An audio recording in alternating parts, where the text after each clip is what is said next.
Bienvenue pour le Tour des Stades, votre grand débrief du championnat national à chaque journée. Et aujourd'hui, on s'intéresse à la 31e journée du championnat national. Il reste 3 journées tout simplement. On est bon en calcul, mais ça c'est grâce à Vincent Magnès qui est avec nous aujourd'hui. Salut Vincent. Ah, j'ai une licence de maths, donc forcément ça aide, Voilà. ça aide à un moment donné. Ça change tout dans notre duo, ça c'est une certitude. En tout cas, Vincent... Allez, je vais vous lancer comme chaque semaine. Il s'en est passé des choses ce soir. Il risque de s'en passer tout au long du week-end parce qu'on va débriefer que les matchs du vendredi ensemble. On rappelle, il y a 2 matchs encore à vivre ce samedi, un match mardi prochain. Les choses qui se décantent petit à petit, mais on n'y voit pas toujours encore, pas complètement clair en tout cas. Non, parce que forcément avec les résultats de ce soir, à un moment donné, si au cours de la soirée, on se disait que ça y est, il y avait forcément des choses qui allaient se décanter encore plus que ce qu'elles n'auraient ce que n'aurait été.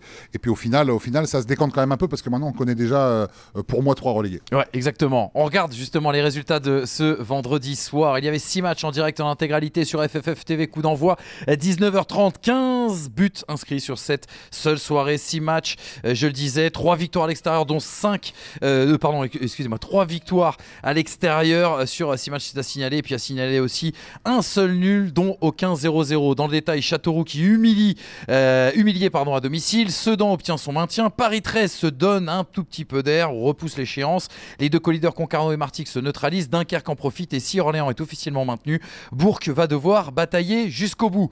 Premier stade, premier terrain. Est-ce que vous êtes prêt, Vincent ? Allez, je suis prêt là. Eh bien, on part tout de suite du côté de la Berrichonne Châteauroux. La Berrichonne Châteauroux qui a été, je vous le disais, humilié à domicile. 5-1. Châteauroux a pris l'eau. 3 pénaltys concédés, 2 cartons rouges. On se replonge dans le scénario justement de cette rencontre où Dib ouvrait la marque à la 5e minute. Après le carton rouge de Opa Sanganté, c'est Moulay Idrissaba, le meilleur buteur caladois, qui doublait la mise sur pénalty au quart d'heure de jeu. Rémi Sergio, toujours sur pénalty, porte le score à 3-0 au bout seulement de 22 minutes de jeu. Jonathan Mexique était exclu à son tour, juste passé la demi-heure de jeu après avoir reçu un second carton jaune. En début de seconde période, Romain Basque va réduire le score pour Châteauroux et relancer quelque peu le suspense, mais un 3e pénalty accordé à Villefranche va définitivement sceller le sort de la Berry. Rémi Sergio qui s'offre le doublé à l'heure de jeu. 4-1 puis 5-1 dans le dernier quart d'heure avec une dernière réalisation cette fois-ci de Sofiane Bell. Vincent, une victoire qui arrive au meilleur moment pour Villefranche qui sort de la zone rouge en attendant bien sûr les résultats de demain. Châteauroux par contre qui enchaîne avec une 2e défaite consécutive alors qu'on les pensait quasiment sauvés. Bah ouais, en fait c'était une équipe quand même qui était pas trop mal ces dernières semaines. Elle avait marqué énormément de buts. Une victoire ce soir les aurait mathématiquement quasiment sauvés. Ils sont tombés face à une équipe de Villefranche, j'ai envie de dire, qui peut-être est en fin de saison et comme tu l'as dit au meilleur des moments, ça y est, elle retrouve complètement son football. Cette équipe restait sur 3 défaites d'affilée à l'extérieur. Aujourd'hui, c'est 5 buts marqués. On sait qu'elle se crée énormément d'occasions cette équipe parce que c'est une équipe très très joueuse. Habituellement, ça fonctionnait pas. Il y avait un manque d'efficacité. Aujourd'hui, en tous les cas, elle a retrouvé l'efficacité et un peu plus de sourire. Exactement. Il y a les circonstances du match, Vincent. Il y a les 3 pénaltys et 2 cartons rouges bien sûr qui ont été pris par Châteauroux. Mais forcément, à ce moment-là de la saison, ça doit forcément donner de la force, on va dire, à cette équipe caladoise. Bah oui, puisque comme on a pu dire en Coupe du Monde et pour le cas Mbappé, des pénaltys sont pas des buts donnés. Il faut pouvoir les marquer, surtout quand il y a autant de pression. Aujourd'hui, Villefranche a réussi à mettre 5 buts à l'extérieur face à cette équipe de Châteauroux encore une fois. Et voilà, c'est plutôt de bon augure pour cette équipe. Mais même si le chemin il reste encore assez long quand même s'il ne reste que 3 matchs, le chemin va être très long. Exactement. On part tout de suite du côté de Châteauroux, prendre une petite réaction, forcément un entraîneur qui doit être énervé, déçu en tout cas de la prestation et du résultat à l'arrivée. C'est Maxence Flachez, l'entraîneur de la Berrichonne Châteauroux. L'effet de jeu, je ne vais même pas parler d'effet de jeu, je vais surtout parler peut-être de suite par rapport aux 2 derniers matchs qui seront joués. J'ai dit aux joueurs juste après le match, on paye ce qu'on a, peut-être ce manque de respect qu'on a eu vis-à-vis du football sur les 2 derniers matchs. Et ce relâchement, voilà, aujourd'hui, je pensais que ça allait se passer autrement, mais néanmoins, je pense que c'est la conséquence de ces 15 derniers jours, ces deux derniers matchs. Bon, 5-1, c'est un score qui est très lourd, mais je regrette ce début de match. On avait l'intention d'aller les faire jouer, et puis on voit qu'on se fait transpercer dès le premier ballon. Et là, c'est pas normal, voilà, c'est pas normal. Et ce premier but qu'on encaisse, un joueur qui part de 40 mètres et qui vient se présenter dans la surface pour finir, c'est pas normal non plus. l'alerte que j'avais tirée par rapport à ce relâchement qu'on a pu avoir ces derniers temps. Malheureusement, elle n'a pas été entendue, donc je souhaite simplement que les faits, en tous les cas, parce que des fois la parole ça ne sert pas, mais les faits, en tous les cas, vont démontrer et vont sonner le réveil dans le groupe, tout simplement. Ah oui, c'est une victoire qui nous fait vraiment du bien. C'est sûr qu'on était en grosse difficulté avant ce match. On se redonne, comme vous dites, une heure d'espoir, mais l'espoir on l'avait déjà avant. Voilà, ça nous laisse 15 jours pour préparer une réception de Saint-Brieuc qui va être très très importante. Et une deuxième réception derrière Le Mans qui sera encore très importante. Donc voilà, le championnat n'est pas fini, on est plus qu'en vie encore aujourd'hui et voilà, on va tout faire pour obtenir les 2 victoires qui nous manquent. Une autre rencontre, Vincent, et on part tout de suite du côté du stade Jean-Bouin de Cholet. Eh bien, allez retrouver Simon Jarnot. Le SO Cholet est encore tombé. Le CS Sedan-Ardennes a sans doute validé en tout cas son maintien dans cette 31e journée. Bonsoir mon cher Simon, racontez-nous un petit peu ce que vous avez vécu pour nous sur FFF TV. Salut Manu, salut Vincent. Et oui, ici à Cholet, ce sont les Sedanais qui ont fait la très bonne opération pour le maintien. On est avec le coach Olivier Saraglia. Coach, le maintien, est-ce qu'il est acquis ce soir? Mathématiquement, non. Mais ouais, on a fait un grand pas quand même. Parce qu'il y a beaucoup d'équipes derrière nous, il y a des confrontations directes qui vont se jouer. Donc ouais, on a un pied et 4 orteils en national la saison prochaine. Un pied et 4 orteils en national qui a été sur cette victoire qui a été construite vraiment de main de maître en première période avec un système de jeu bien huilé, une victoire complètement logique. Sur la fin de match, on a souffert quand même. Il y a un but refusé qui aurait pu être accordé. On a connu des circonstances différentes.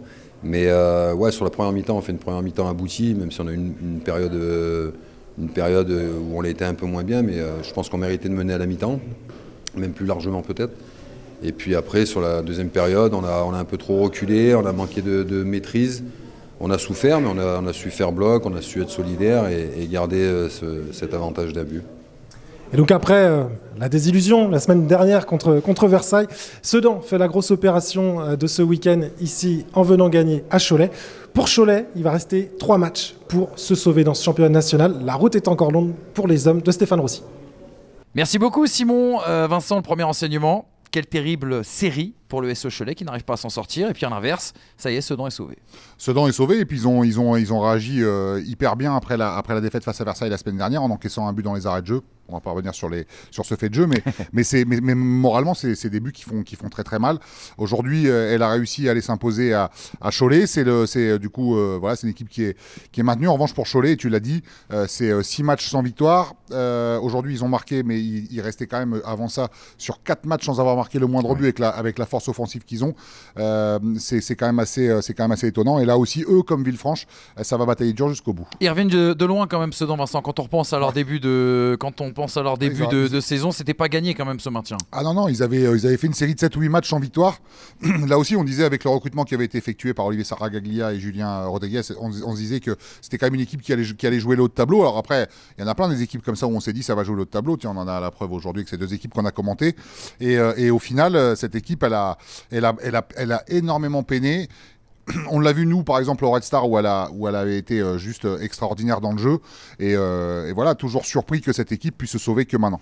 Exactement, en tout cas c'est fait, le CS Sedan-Ardennes jouera en national dès la saison prochaine. Allez, partons du côté de la Corse maintenant. Vincent, le FC Borgo accueillait le Paris 13 Atlético. Borgo était d'ores et déjà condamné à la descente depuis la défaite du côté du Stade Boire face au Red Star la semaine dernière, 1-0. La Lanterne Rouge accueillait l'avant-dernier, le Paris 13 Atlético, qui avec cette victoire 2-0 n'est pas officiellement encore condamné. Ilan Gomez, dès l'entame de match, à la 8e minute de jeu, ouvre la marque. C'est son 2e but cette saison en nationale pour l'ancien Havrais.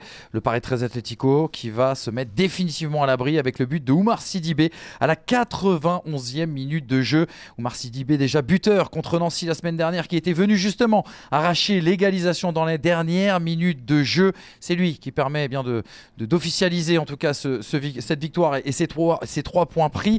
Alors ce succès, il repousse l'échéance pour les Gobelins. Est-ce qu'ils changent véritablement quelque chose à leur destin ?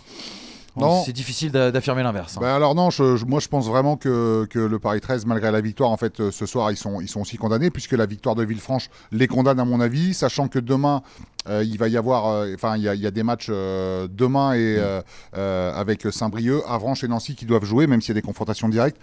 Mais dans tous les cas, aujourd'hui, Villefranche, avec les matchs que doivent jouer les autres équipes derrière, est à 37 points. Le Paris 13 est à 28, ça fait 9 points. 9 points, il reste 9 points à prendre pour moi sur le goal average particulier. Même sur le goal average particulier, ils sont pour moi cuits. Ouais, 12 même, hein, parce qu'il reste 3 matchs. À voir ce qui va se passer bien évidemment samedi, mais en tout cas ce soir, vendredi, officiellement le Paris 13 Atlético n'est pas encore en tout cas condamné. On va aller retourner du côté du complexe sportif Paul Natali de Borgo, où Marco Mucchielli est parti nous chercher quelques petites réactions. D'ailleurs, merci beaucoup mon cher Marco d'avoir commenté ce match ce soir pour FFF TV. Les réactions tout de suite dans le tour des stades. Coach, vous aviez dit avant la rencontre, prendre du plaisir, jouer. Votre équipe a su marquer d'entrée de jeu pour débloquer la rencontre. C'est un match très difficile parce que les deux équipes pensent la même chose. C'est un match très important. C'est les derniers moments de la saison et si gagner, c'est bon pour toutes les personnes. Je pense que deux moments de match, c'est terminer le match 2-0. Je pense que c'est correct, 0, de nul. Parce que c'est très important. Mais il n'est pas possible de faire le deuxième but et c'est tous les moments importants du match. Félicitations pour le joueur qui est entré et faire le deuxième but. Mais c'est un match très difficile. Je respecte beaucoup le travail de l'entraîneur de l'équipe de Borgo. Les joueurs travaillent beaucoup, comme moi joueur travaille beaucoup. C'est un jeu de grande qualité, mais c'est un jeu beaucoup d'émotion. On a senti quand vous n'avez pas marqué ce deuxième but, vous avez été mis en difficulté par cette équipe de Borgo. Il y a eu des barres, il y a eu des actions dangereuses pour votre équipe et puis vous avez mis ce second but en fin de rencontre. Exactement, ce n'est pas fini le match 2-0, il pense que c'est possible. Il va continuer, il n'est pas tactique. À un moment, il n'est pas tactique. C'est la gauche, la droite, le centre, le corner, etc. Il n'est pas de qualité de match. Tu comprends? Mais la transition de notre équipe, beaucoup d'opportunités pour finir le match. Mais il n'est pas possible. Et le moment final du match, c'est pour nous. Félicitations pour moi, joueur qui travaille beaucoup, mais beaucoup de respect pour l'autre équipe qui travaillait pour moi, je pense très, très bien. Cap désormais sur la Bretagne, Vincent. C'était l'énorme choc de cette 31e journée. On l'a dit avant le début de ce nouveau week-end national. Deux équipes se partageaient la tête et étaient à égalité de points. Et ça tombe bien. Elles se retrouvaient aujourd'hui. L'US Concarneau accueillait le FC Martigues. On va tout de suite prendre la direction du stade Guy Piriou qui était à guichet fermé ce soir. Il faut le dire. Ça devait être énorme l'ambiance qu'a vécu pour nous Jérôme Lecomte. Jérôme Lecomte qui n'est pas tout seul. Il est avec Amine Boutra, le petit prince du national qui a encore marqué ce soir. Bonsoir Manu, bonsoir Vincent. Ce choc de la 31e journée du championnat national a tenu toutes ses promesses, mais c'est statu quo, un partout entre les deux équipes, entre Concarneau et le FC Martigues. Avec moi pour parler de ce match, Amine Boutra, le buteur. C'est vous qui inscrivez ce premier but à la 38e minute, et pourtant il aura fallu un peu de temps justement et des demi-occasions. Oui, effectivement, je trouve qu'on a fait un bon match, un très bon début, une très bonne première mi-temps. On arrive à rentrer à la mi-temps avec le but d'avance. En seconde, ils poussent, on arrive à tenir, mais ils ne sont pas trop dangereux jusqu'à une frappe contrée, ou je ne sais pas ce qui s'est passé dans la surface, un petit cafouillage, je crois. Et après, on prend le but et après, c'est dur derrière, mais c'était un bon match. C'est ça, en effet, Maxime Paty qui relâche ce ballon, Aurélien qui va pouvoir centrer et Balouch pour son premier ballon qui va égaliser à la 70e minute. Vous auriez poussé, mais ça n'a pas finalement conclu, mais vous n'avez pas perdu ce match et c'était important de ne pas le perdre. Bien sûr, il n'y a rien qui est fait, même si on gagnait, il n'y avait rien de fait. Ça a été un bon match comme on l'attendait. Aujourd'hui, il y a un match nul, mais il faut garder la tête haute et aller au puits sans regret. Dunkerque qui revient à 1 point des co-leaders que sont Martigues et Concarneau, mais il reste encore 3 matchs à ces deux équipes pour faire la différence et prendre l'ascenseur pour la Ligue 2.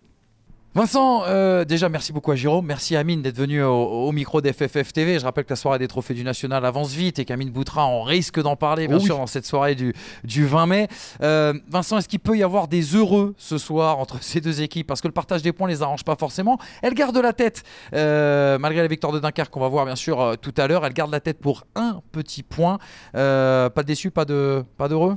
Alors sur le contenu, comme j'ai pas vu, c'est compliqué de le dire. Moi, j'aurais tendance à dire que ces deux équipes, en fait, avec ce match nul, restent en tête de ce championnat quoi qu'il arrive ce soir et dans les jours à venir avec les matchs retard.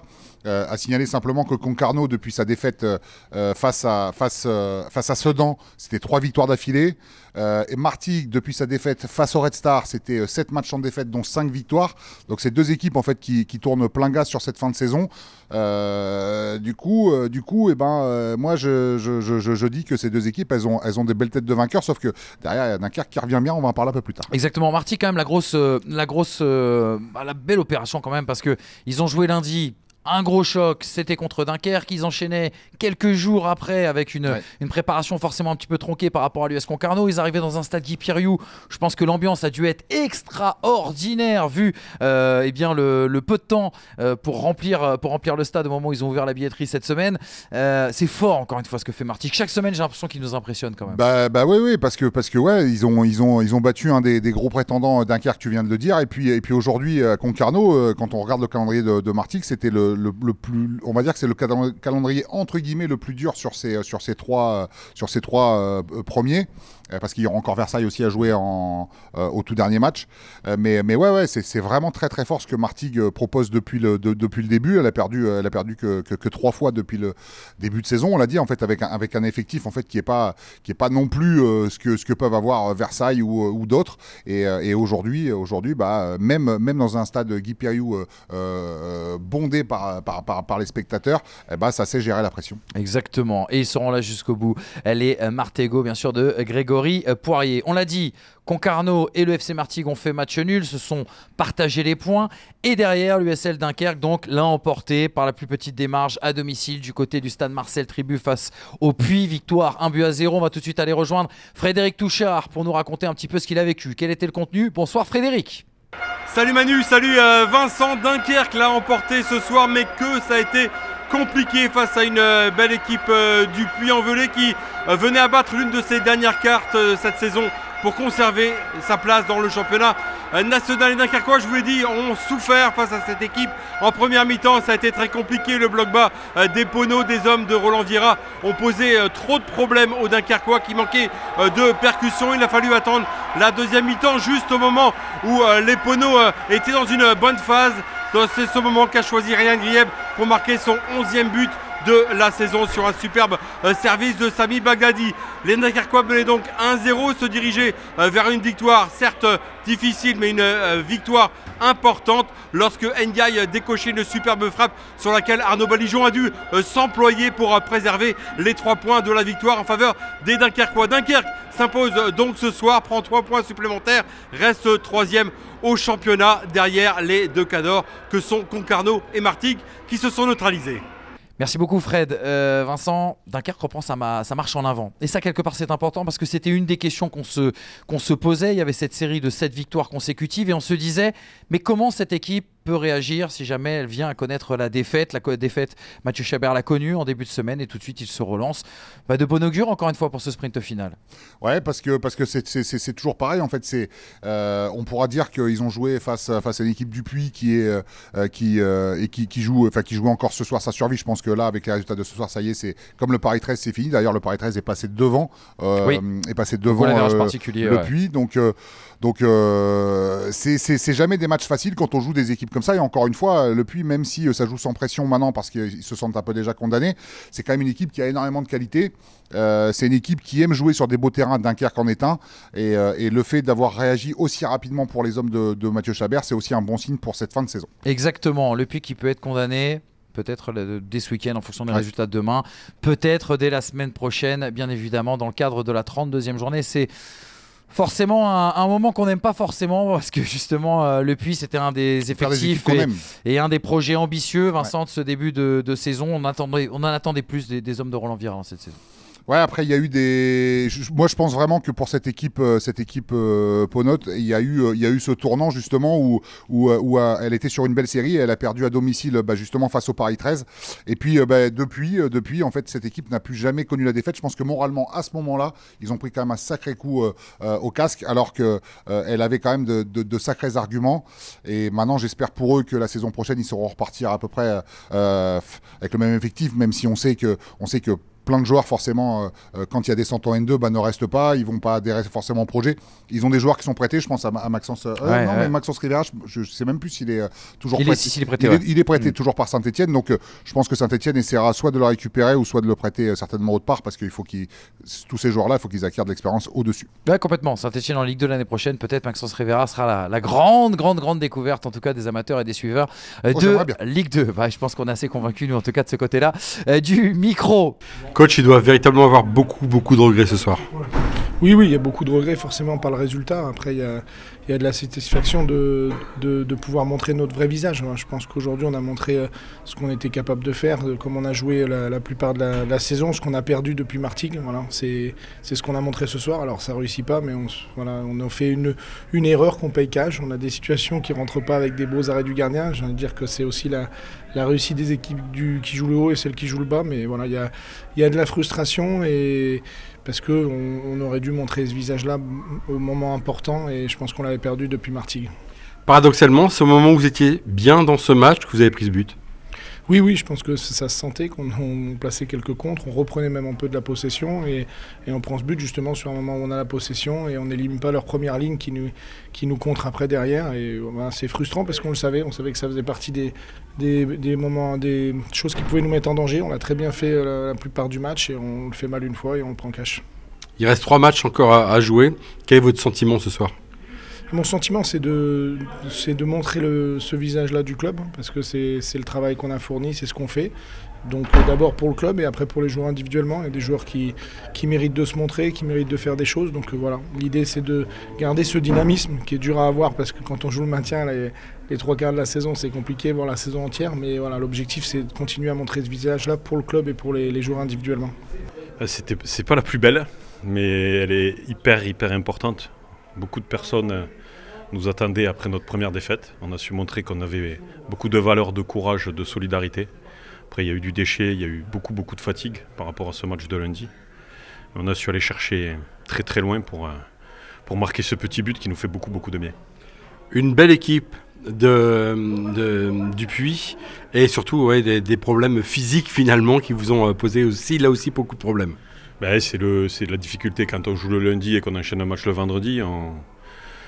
On a 3-4 jours de moins de récup que les autres, et dans ce championnat, surtout dans le sprint final, il faut beaucoup de fraîcheur.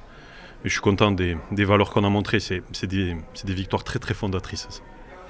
Maintenant, il faudra se déplacer à Bourg, qui sera là aussi un match très important, et pour Bourg et pour vous. Comme tous les matchs qui nous restent aujourd'hui, donc on va se reposer déjà, on a la chance d'avoir 15 jours de repos, donc là on va se reposer jusqu'à mercredi, et puis après il sera temps de penser à Bourg, mais là on va savourer. Bon Ryan, 3 points de plus, un but supplémentaire pour toi, mais qu'est-ce que ça a été compliqué quand même ce soir ? Ouais, ça a été énormément compliqué, surtout en deuxième mi-temps, parce qu'on a joué lundi. On avait beaucoup donné, et franchement la deuxième mi-temps elle était vraiment dur physiquement. Maintenant on a une semaine de plus pour se reposer, et voilà quoi. Vous avez douté dans cette première mi-temps face à une belle équipe du Puy qui était bien revenue, qui était bien cadenassée derrière ? Franchement, ils étaient bien en place. Je les ai trouvés assez joueurs et ça m'a assez surpris au début. Après, c'est vrai quand on rentre 0-0 à la mi-temps, on sait qu'il nous reste 45 minutes pour marquer. Mais voilà, on savait qu'il allait y avoir une situation et on savait qu'il fallait la mettre au fond. Une dernière rencontre, et on l'a commenté pour vous. Elle avait lieu au stade de la Source. L'US Orléans qui accueillait le Football Bourg-en-Bresse, Perona 0-1. Tout simplement, c'était un choc décisif pour le maintien. En cas de victoire, Orléans, qui n'avait plus gagné à la Source depuis la mi-février, pouvait s'offrir le droit de revenir en national l'année prochaine. Bourg, invaincu depuis l'arrivée de Pascal Moulin, 2 victoires et 2 nuls, n'avaient d'autre choix que de gagner, eux qui comptaient seulement 2 points d'avance sur le premier relégable. Alors on a eu une entame à l'avantage des Bleus de Brest, Jonathan Rivas notamment qui s'est mis en évidence, qui a retrouvé le chemin des filets ces dernières semaines semaine qui va s'offrir de belles occasions et qui va voir surtout l'équerre repousser sa tentative sur le côté droit de la surface de réparation. Après 20 minutes en difficulté, Orléans va revenir et s'offrir quelques opportunités, mais tombe sur un très bon Franck Lostis qui faisait son retour du côté du stade de la Source ce soir, lui qui a été le gardien de but de l'USO ces 2 dernières années. Dans ce match de gardien, c'est un détail qui va faire pencher la balance. 44e minute de jeu, alors que l'USO est dans un temps faible. Adrien Dabas, entré en jeu à la place de Ontonji, touché aux adducteurs, offre grâce à sa vista un geste de génie. Le malheureux Lostis glisse en revenant dans ses buts. 7e réalisation de Dabas cette saison, même si Bourg va dominer, va pousser et s'offrir encore de grosses occasions. À l'image de cette tentative de Jonathan Rivas, bien servi par Pereira qui passe au-dessus. Le score, lui, en restera là. La frustration pour Bourg qui méritait mieux. Et la délivrance pour Orléans qui retrouve la victoire à domicile et c'est sans doute, en tout cas définitivement sauvé dans ce championnat de national. Est-ce que, on va commencer par Bourg, Vincent, est-ce qu'à la place des Burgiens vous seriez frustré ce soir forcément ? Ouais, enfin là, honnêtement, peu importe le poste qu'on occupe dans ce club, si on a assisté au match, si on a joué, si on était sur la pelouse, forcément on peut être que frustré parce que c'est vrai qu'il y avait quand même une nette domination, même si on a trouvé que la première mi-temps était plutôt équilibrée au nombre de situations, en tout cas les situations les plus chaudes, les plus chaudes, les plus, c'était plutôt du côté burgien. Je pense que Jonathan Rivas ce soir a été très très bon. Malheureusement, c'est marrant de dire ça parce qu'en fait c'est un peu, je vais dire un peu l'inverse, mais il a été très très bon et en même temps pas en réussite parce qu'il frappe la barre, il tombe sur un très très bon Vincent Viau, il tombe sur un super beau retour de Saint-Ruf. Et malheureusement, voilà, c'est une équipe qui n'a pas marqué ce soir et du coup, on dit souvent quand on ne met pas ces occasions, on les pécache. Et là, c'est ce qui s'est passé avec ce but de Dabas. Exactement. À l'inverse, l'USO, ça y est sauvé. Ça, c'est important. Nicolas Usaï, on va l'entendre tout à l'heure, qui a rendu hommage notamment à Xavier Collin. Et ça, j'ai trouvé ça top de sa part. Exactement. C'était une drôle de saison pour l'USO qui n'aura jamais été relégable, mais qui sera sauvé à la fin de cet exercice et n'aura jamais vraiment pu peser dans la course à la montée. Non, et là aussi, c'est une équipe où en fait il y a un effectif quand même qui a été, il y a eu un très très bon recrutement qui a été fait. Alors après, Utonji, l'arrivée un petit peu à la trêve, a fait aussi énormément de bien, mais c'est une équipe en fait tout au long en tout cas toute cette première partie de saison, et je le disais en avant-match, elle a fait 11 matchs nuls. Si 2 de ces 11 matchs nuls avaient été transformés en victoire, et ça aurait pu parce qu'il y a aussi eu pas mal de situations devant le but qui n'ont pas été mises au fond, et encore une fois, quand on marque pas, on le paye cash. Là, voilà, ils l'ont payé cash, mais juste 4 points en plus, et ils seront en train de batailler un peu avec le Red Star et Versailles. Exactement, Adrien Dabas en parlait à la fin du match, il disait quand vous courez après les points, quand vous voyez beaucoup plus, on va dire, le précipice que l'ouverture vers la Ligue 2, forcément mentalement aussi également ça touche, et c'est pas facile d'imposer son jeu. C'est pas facile en tout cas de réaliser les gestes qu'on réussit lorsqu'on est en confiance et lorsque la situation est optimale. Des réactions justement à l'issue de cette rencontre, on s'est concentré avec les deux coachs à revenir sur les 2 informations principales. Nicolas Usaï a sauvé l'US Orléans, c'est lui qui entame les hostilités. On écoutera Pascal Moulin dans quelques instants, forcément frustré après ce résultat. Frustrant parce qu'on fait vraiment une bonne entame de match et c'est rageant. En plus on prend un but gag. Voilà. Et après c'est difficile parce qu'ils nous attendaient avec peu d'espace en deuxième période et on n'a pas réussi à revenir au score, donc c'est ce qui nous pénalise de ne pas marquer en premier.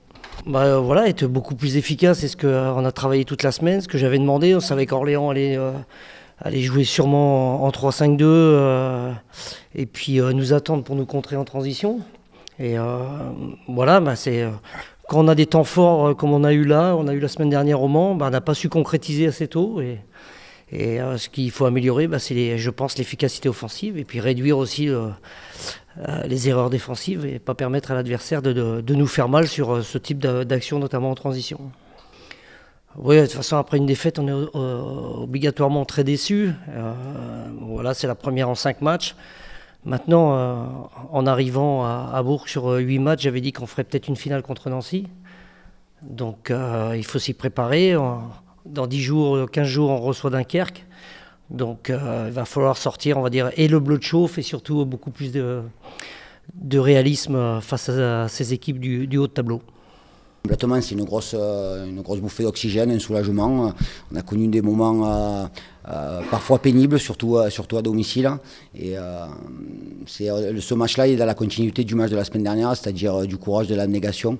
Pas forcément brillant dans le jeu, mais on a réussi par des valeurs mentales à attraper ces 6 points, parce qu'il ne faut pas oublier les 3 points de la semaine dernière. Et bien entendu, c'est un soulagement. Quand on joue au football, c'est une question d'organisation, de connexion de jeu, de rapport de force avec l'adversaire. Mais quand on a envie d'obtenir un maintien, et c'était l'objectif, il faut vraiment des valeurs mentales et s'appuyer sur tout le groupe. Et on a vu ce soir que beaucoup de joueurs sont rentrés, parce qu'il y avait des joueurs qui étaient peut-être encore un peu courts. Et donc c'est une satisfaction globale d'avoir utilisé pratiquement tous les joueurs du groupe. C'est une lutte de tous les instants et il n'y a pas de milieu de tableau. C'est la particularité de ce championnat, et l'année prochaine, ça sera la même chose. Donc oui, soulagé, heureux. Mais il ne faut pas oublier que moi, quand je suis arrivé, il y avait 19 points qui ont été pris par Xavier Collin. Et c'est pour ça que ce soir, j'ai une forte pensée pour lui, parce que je sais ce que c'est de perdre son travail. Et quand on est passionné, c'est toujours difficile. Donc j'ai rappelé aux joueurs qu'ils avaient aussi cette responsabilité. Allez, demain, Vincent, il y aura 2 matchs ô combien important pour le maintien. Là, encore une fois, c'est quasiment presque des finales. 18h, Le Mans, Stade Briochin. 18h30, Nancy, US Avranches. Là, mine de rien, quand on regarde ces 4 équipes, il y a déjà 2 monuments en péril. Le Mans et Nancy qui ne se sont pas sauvés, et c'est loin d'être fait. On a aussi également Avranches, le doyen du national, qui pourrait quitter la division. C'est un monument dans un certain sens. Et puis Stade Briochin, qui a été la révélation de ces 2 dernières saisons et qui sera peut-être la belle surprise à l'issue de cet exercice 2022-2023. Cette série est incroyable pour les hommes de Karim Mokedem. Ils enchaînent 3 matchs en l'espace de 8 jours. Ils sont allés gagner la semaine dernière contre Châteauroux. Ils ont fait match nul en début de semaine contre Nancy. Et là, ça va être un gros morceau avec ce déplacement du côté du Mans. On a eu Karim Mokedem au téléphone qui nous disait « De toute façon, on est en mission ». Vous y croyez à la mission du Stade Briochin, Vincent? Parmi ces 4-là, qui sont ceux qui vous offrent, on va dire, le plus de garanties, le plus d'optimisme, et ceux pour lesquels vous êtes un peu plus pessimiste? Sur ces 2 matchs, en fait, sur ces 2 confrontations, en fait, c'est marrant parce que le Saint-Brieuc-Le Mans, ils sont à peu près, tous les 2 clubs sont à peu près sur la même série, c'est-à-dire 5 matchs sans défaite, 4 matchs sans défaite. Sauf que c'est Saint-Brieuc qui est très en forme à domicile. En fait, elle a gagné quand même pas mal de matchs, de ses derniers matchs en tout cas à domicile. Elle est en pleine confiance. Elle est, comme il a dit Karim Mokedem, en pleine mission. Mais je pense que tout son effectif et tout son staff, même les supporters briochin, je pense que Olivier Détry, on l'embrasse d'ailleurs, il nous regarde souvent. Je pense que tout le monde croit, comme Karim Mokedem en cette mission. Moi, j'y crois aussi. Je crois vraiment que Saint-Brieuc va se sauver. Le Mans, c'est vrai que quand on a vu cette équipe afficher ses ambitions avec toujours le statut pro cette saison, les individualités qui peut y avoir dans cet effectif, c'est vrai qu'ils sont aujourd'hui en péril, et ils vont tomber sur une équipe de Saint-Brieuc, voilà, qui est pas bonne à prendre en ce moment. Exactement. Et puis mais de l'autre côté, Nancy en danger quand même, c'est la principale information. Et voilà, et le Nancy Avranches, pour ça je disais en fait ces 2 matchs-là c'est marrant parce qu'ils sont sur les mêmes séries, sauf que là maintenant on parle de Nancy contre Avranches. Eux, c'est pas des séries positives, c'est des séries négatives, c'est-à-dire Nancy qui est sur 4 matchs ou 5 matchs sans victoire, Avranches 5 matchs sans victoire. Pour des équipes avec autant d'ambition aussi en début de saison, ça aura fait le charme forcément de cette saison et ces 6 descentes. Alors ça plaît pas forcément à tout le monde parce que quand on est supporter de Nancy, on doit un petit peu trembler. Quand on est supporter d'Avranches, on tremble aussi. Mais voilà, il va falloir batailler jusqu'au bout et forcément, peu importe quelle équipe va descendre, il y aura forcément un monument qui tombera. Ouais, exactement, et malheur aux vaincus. Si je vous écoute, Vincent, dans ce match entre Nancy et l'US Avranches, parce que derrière, pour se refaire, alors que la spirale est négative, ça sera forcément assez compliqué. Dernière information concernant l'Est Nancy-Lorraine, on l'a appris il y a quelques heures. Gauthier Ganaille, l'actuel président de la SNL, devrait céder la main dans les heures qui viennent. On attendra bien sûr de savoir et de connaître l'identité de son remplaçant. On imagine soulagement pour les supporters de Nancy qui étaient en guerre contre leur président depuis maintenant quelques mois. Maintenant, cette démission, ce départ arrive assez tard, et on espère bien sûr que Nancy pourra quand même se sauver pour la première saison de son histoire en national. Le Big Shock, et celui-là aussi également, Vincent, malheur aux perdants. C'est un derby francilien qui pourrait décider de la suite justement pour la course à la montée. Le FC Versailles qui va accueillir le Red Star. On se rappelle qu'au match aller, cette affiche avait accouché d'une souris avec un 0-0, mais qui avait été très plaisant bien sûr à suivre. Malheur aux perdants, parce que là forcément avec les résultats qu'on vient de vous commenter, le match nul de Martigues et de Concarneau, la victoire de l'USL Dunkerque, forcément forcément, s'il y a un perdant dans ce match, ce sera très compliqué de revenir après à hauteur. Ouais, c'est ça, c'est le mot. Je pense que ça sera compliqué, mais ça sera pas définitif parce que mathématiquement, ça sera toujours possible. Mais psychologiquement, ça pourrait quand même laisser énormément de traces, surtout que ces deux équipes, sur cette fin de saison aussi, elles ont eu un parcours assez difficile. Je pense notamment au Red Star sur ces 2 matchs perdus à domicile face à Avranches et face à Concarneau. Aujourd'hui, elle est sur 2 victoires d'affilée. Versailles sur 2 victoires d'affilée. Donc forcément, il y a beaucoup d'espoir de pouvoir raccrocher un petit peu le très bon wagon. Et oui, je pense que celui qui perd, s'il devait y avoir un perdant, je pense qu'on en entendrait plus parler jusqu'à la fin de saison. On peut avoir 2 perdants aussi. En cas de match nul, en effet, ça peut être une situation, même si mathématiquement rien ne sera fait. Encore. Est-ce que dans le contenu, parce que vous avez pu suivre les 2 équipes, parce qu'il y en a une des 2, en tout cas Vincent, qui vous inspire un petit peu plus d'optimisme, une sur laquelle vous aimeriez un petit peu plus miser, on va le dire. Le contenu du Red Star était peut-être un petit peu plus alléchant ces dernières semaines, mais on a l'impression qu'à Versailles, il y a l'expérience, il y a les tauliers, il y a les scénarios qui donnent aussi de la force, comme ce but de Sébastien Reynaud à ceux dans la semaine dernière. Ouais, parce que en fait, c'est vrai que du côté du Red Star, on a une équipe en fait qui serait quand même pas mal d'occasions sur chaque match. Elle est jamais vraiment à l'abri. On l'a encore vu la semaine dernière parce qu'il y a aussi les erreurs de sa jeunesse ou le fait de toujours vouloir attaquer. Si Ludovic Butel n'est pas là la semaine dernière, ils peuvent repartir, ils étaient chez eux. Mais en tous les cas, le match peut se terminer sur un 1 partout et là déjà, ce serait déjà beaucoup plus difficile. Et puis d'un autre côté, Versailles en fait qui a été leader à un moment donné, qui est toujours en course pour la montée, mais qui n'a vraiment jamais maîtrisé tous ces débats. Donc vraiment là, ça reste encore une fois très ouvert. Et c'est vrai qu'aujourd'hui, je parle surtout pour Martigues et Concarneau, ce sont les équipes qui nous ont le plus impressionnés, qui ont le plus maîtrisé. Donc par rapport au Red Star ou à Versailles, voilà, c'est ça qui fait c'est peut-être un petit peu ça qui fait la différence, c'est qu'on voit plus de maîtrise sur le long terme et sur tout le long de la saison. Exactement. On rappelle, ces 5 équipes, Martigues, Dunkerque, Concarneau, le Red Star et Versailles étaient déjà aux avant-postes depuis la 14e journée. La logique aura été respectée, en tout cas jusqu'au bout, à voir ce qui va se passer dans les affiches à venir. Je vous rappelle que ce derby francilien dont on vous parle depuis tout à l'heure, le FC Versailles Red Star, sera retrouvé sur les antennes de Canal+ Foot. Ce sera ce mardi 2 mai à partir de 18h30. Voilà, on a fait le point sur les matchs qui se sont joués, sur les matchs qui restent à jouer bien sûr dans cette 31e journée. Je propose tout de suite qu'on fasse un petit point aussi également sur le classement. Toujours 2 équipes en tête, 2 co-leaders en tout cas solidement accrochés, Martigues et Concarneau. Ils n'ont plus qu'un point d'avance sur Dunkerque qui pointe à la 3e place. Le Red Star et Versailles qui s'affrontent mardi, on l'a dit, sont à 5 points de la tête. Orléans remonte en tête du ventre dur où on retrouve 10 équipes jusqu'à la 15e place du Stade Briochin comprise en 10 points pour le FC Borgo. Lanterne Rouge, c'est déjà fini. Pour Paris 13 Atlético et le Puy, il faudra peut-être attendre la semaine prochaine, mais ça semble en tout cas bien mal embarqué. Voilà les amis, pour ce qu'il fallait savoir en tout cas de cette 31e journée et les promesses aussi également de la 32e. Il y aura de sacrés chocs. On rappelle aussi également, c'est important de le préciser, que le championnat national ne jouera pas le vendredi 5 mai en commémoration bien sûr de la catastrophe, tragédie qu'avait connue notamment l'Île de Beauté et le Stade Furiani en 1992, demi-finale de Coupe de France. On l'a tous en mémoire et c'est bien qu'il n'y ait pas de football en tout cas le 5 mai. C'était demandé par les associations des familles des victimes. La Fédération française de football a fait le nécessaire. Donc vous le verrez, cette 32e journée est un petit peu plus éparpillée, mais on sera là sur FFF TV pour vous la commenter et on débriefera tout ça avec Vincent bien sûr dans le Tour des Stades. Merci Vincent. Merci Manu. C'était un bonheur en tout cas de vous retrouver pour cette émission qu'on aime énormément. N'hésitez pas à mettre des likes, des pouces en l'air si vous aimez, vous voulez donner de la force au Tour des Stades. N'hésitez pas à nous dire aussi également en commentaire ce que vous voyez pour cette fin de saison, ce que vous voyez aussi peut-être pour votre club, celui que vous supportez.